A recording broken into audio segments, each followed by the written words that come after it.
I just recorded the whole video without the microphone being on. Hey, today I will talk about the budget in Bangkok. Some people say Bangkok is cheap. Some people say Bangkok is expensive. They are both right. It depends how you live and where you live. This video is about the big categories that change your monthly costs. And in the next video, I will show my own monthly budget and how I keep it under 1,000 euros a month. If you want to see that, you can subscribe. If you don't, that's fine. I will be sad for the next 3 seconds. Also, I have a simple budget planner in the description. It's basically there to make you stop saying, "Where did all my money go?" every week. Let's get right into it. First, rent. Rent is usually the biggest cost, and in Bangkok, rent changes a lot just because of location. If you live close to MRT or BTS, life is easy. You walk more, you stress less, and you don't need taxis all the time. But the rent is way higher. If you live further away, the rent is lower, but every time you need to travel somewhere, you pay with your time and also transportation fees. One small tip before you rent any apartment in Bangkok: ask how the electricity is billed. Some places are normal, and some places are creative. And I don't know about you, but I don't need creativity into my bills at all. In the next video, I will show you what type of rent level makes my budget work every month. Just a quick information, I live in a 3-bedroom, 2-story house a little further away from the central. Next, let's talk about bills. Most months' bills are fine, but aircon can change everything. As you know, Thailand is very hot, and you need aircon. It's not nice without it. But if you use aircon many hours a day, you will definitely feel that on your electricity bill. If you use it less, it stays calm. Sabai sabai. Internet is usually okay too, but the plan depends on your building. I would recommend you to get your own Wi-Fi deal, if you're able to. And yes, of course, there are subscriptions. Depends on what line of work you are, but well, I do content, I edit videos, so I pay for ChatGPT and CapCut mainly. Each one feels small until you add them together, and I'm broke. In my budget video, I of course show you the bills that I have and how I keep them stable. Next, we talk about transportation. Like I said, if you live close to a BTS or MRT station, transportation can be very manageable. It's predictable and you can plan your trips very well. But on certain hours, the trains are so full of people, it's a little bit uncomfortable. And sometimes you won't even fit in. Taxis and Grab and Bolt are great too. They are so easy to use and usually very fast as well, especially the motorbikes. And that's kind of the problem. One ride is nothing. One too many rides becomes, oh, okay. They add up, they really do. Avoid tuk-tuks. That is in no books a good way of transportation. It's an experience and a fun ride, but tuk-tuks are far away from cheap. Let's say it that way. So the simple idea is try to live in a place where you don't have to pay for taxis all the time if you're traveling. If you're not, that's no problem. Of course, we have to address dating. Bangkok has 20 million people and almost 50% of them are single. So yes, dating is a big thing here. And why not for couples as well, date nights. Dating cost is not one single thing. It usually comes from many small things at the same time, like food, drinks, transportation, and whatever you want to do. A date can be simple and cheap, but it also can turn into your monthly rent very quickly. Bangkok is very good at giving you options where to go and what to do. Rooftop bars, night markets, movies, ping pong show, whatever.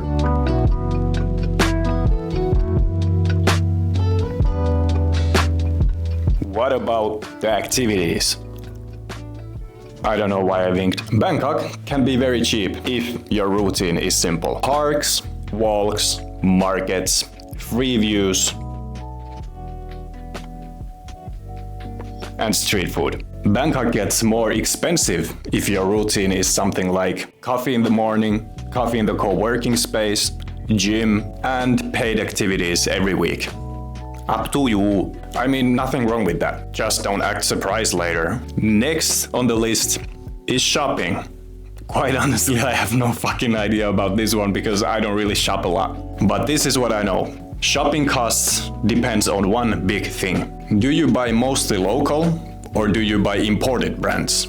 Local basic can be very affordable. Imported stuff and brand shopping is not any cheaper than in the West, for example. Also, Bangkok has a special talent, making you buy small things very often. I go to 7-Eleven to grab one thing, and I leave with a new personality.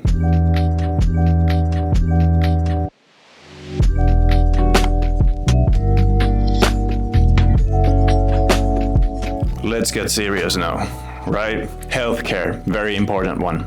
To my own personal experiences, the clinics can be actually surprisingly affordable. You can find pharmacies literally in every corner, but private hospitals is where the bill goes, you know. Fast.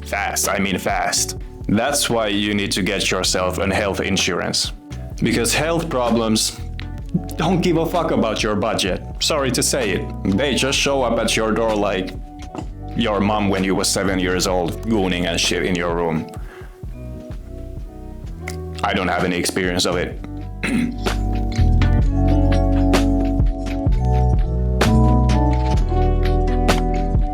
And of course, because we live in Bangkok, we have to talk about nightlife. Let's start with that there is endless opportunities, bars, clubs, really whatever. Nightlife is not only drinks, it's also taxis, snacks, late food, and let's go to one more place. One night out is completely fine, but if that is your habit, it's a new cost of rent. Bangkok nightlife is fun, but it's also very good at saying just one more.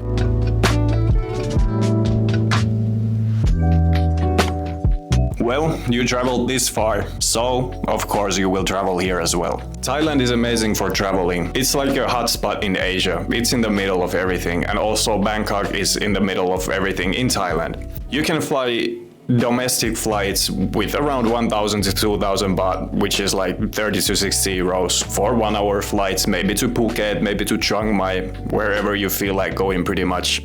And internationally, it's actually surprisingly cheap, but everything comes down to what time are you here? Are you in a high season or low season? That really defines the price of traveling. Another thing are the hotels. If you travel to Phuket for 1 week, you will pay average around 2,000 baht per night for a hotel. So they add up, they really do. So you need a plan. Travel often, or save more, or travel sometimes and keep it balanced. If you decide to use a bus or a van, they are very cheap. I'm talking like 500 baht from Bangkok to Phuket. But you pay with your back, especially if you're over 180 centimeter tall. It's not a good ride.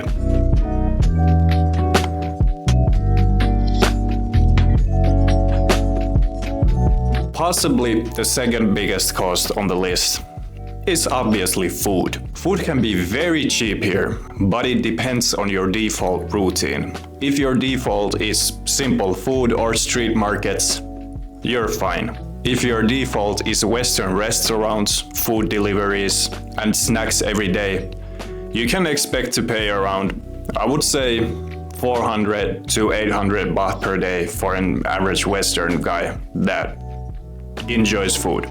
Delivery apps are not bad. They just whisper, "You deserve it," every day. But actually I spend around 200 to 300 baht per day in food. But I'm living on a budget, and I will break it down on the next video.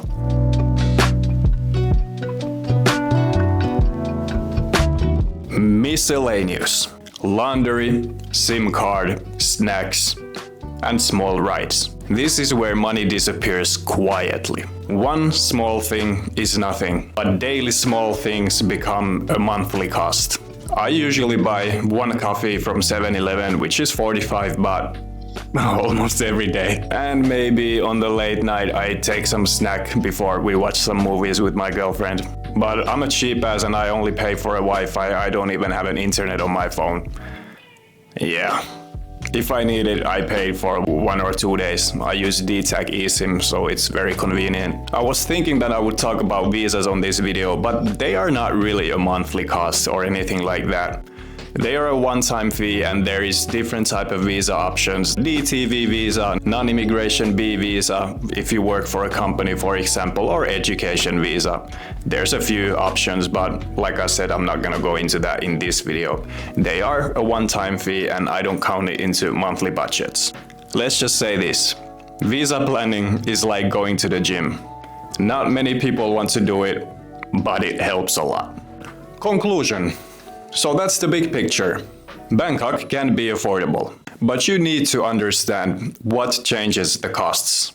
Location, habits, and how often you choose convenience. If you want the practical version, next video is how I live under 1,000 euros a month in Bangkok. I will show my setup and how I keep it working month to month. If you want that video, subscribe. If you don't, I will still make it, just slightly less emotional support. And if you want the budget planner, it's in the description. It's simple, it won't judge you, unlike your bank account. See you on the next video.